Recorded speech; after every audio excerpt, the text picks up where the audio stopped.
Méditation de la communauté des disciples du Christ vivant en ce samedi de la 8e semaine du temps ordinaire, année liturgique A. Évangile de Jésus-Christ selon saint Marc, au chapitre 11, les versets 27 à 33. En ce temps-là, Jésus et ses disciples revinrent à Jérusalem. Et comme Jésus allait et venait dans le temple, les grands prêtres, les scribes et les anciens vinrent le trouver. Ils lui demandaient « Par quelle autorité fais-tu cela ?» Ou alors « Qui t'a donné cette autorité pour le faire ?» Jésus leur dit « Je vais vous poser une seule question, répondez-moi, et je vous dirai par quelle autorité je fais cela. Le baptême de Jean, venait-il du ciel ou des hommes?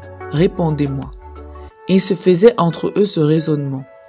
Si nous disons du ciel, il va dire, pourquoi donc n'avez-vous pas cru à sa parole? Mais allons-nous dire des hommes? Ils avaient peur de la foule, car tout le monde estimait que Jean était réellement un prophète. Et ils répondent donc à Jésus, nous ne savons pas. Alors Jésus leur dit, moi, je ne vous dis pas non plus par quelle autorité je fais cela. Acclamons la parole de Dieu. Méditation. Bien-aimés du Seigneur, loué soit Jésus-Christ. Nous est-il déjà arrivé de mentir ou de feindre d'ignorer pour sauver notre face? C'est ce qui arrive aux grands prêtres, aux scribes et aux anciens de l'Évangile que nous venons d'écouter. En effet, ils ont toujours rejeté l'autorité de Jésus-Christ, malgré les signes multiples qu'il a faits pour leur donner de reconnaître en lui le Messie de Dieu. Alors que Jésus va et vient dans le temple, ces derniers s'approchent une fois de plus de lui pour questionner son autorité, à l'effet de montrer que Jésus n'est pas l'envoyé de Dieu comme il prétend bien l'être. Une fois de plus, Jésus les prend au mot en les conduisant dans un dilemme engouffrant. Ils sont obligés de feindre l'ignorance pour ne pas répondre à la question de notre Seigneur et compromettre leur propre autorité et perdre la face.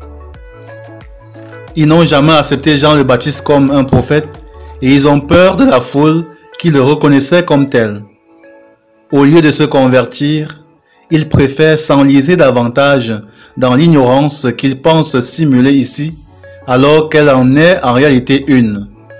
Ils ne savent pas réellement qui est Jean le Baptiste et par quelle autorité Jésus enseigne et agit.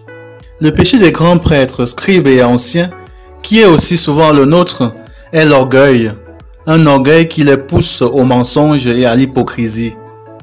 Bien-aimés, il est très facile, comme nous pouvons le constater, d'être orgueilleux et menteur, d'être orgueilleux et mesquin, hypocrite, puisque l'orgueilleux se bat à temps et à contre-temps pour ne pas être rabaissé.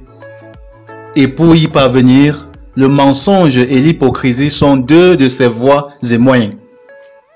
Le malheur est que l'orgueil nous voile les yeux et nous empêche de voir Dieu.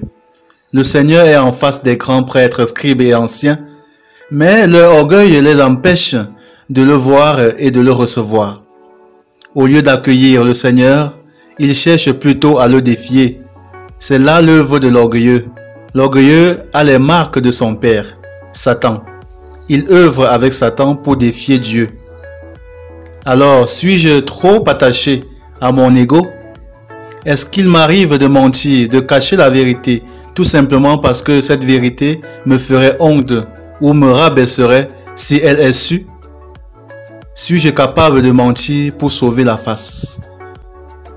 Prions.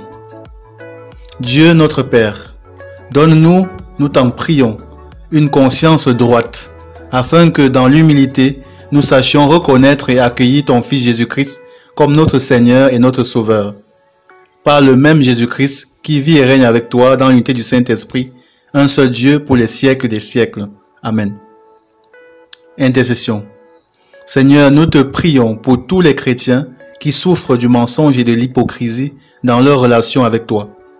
Donne-leur l'humilité suffisante pour accepter leur propre réalité et de te laisser les y rejoindre pour les guérir et les conduire à ton admirable lumière. Vierge Marie, intercède pour nous. Exercice spirituel. Fuis le mensonge dans nos paroles et dans nos actes. Être vrai avec le Seigneur et avec les autres. Loué soit Jésus-Christ.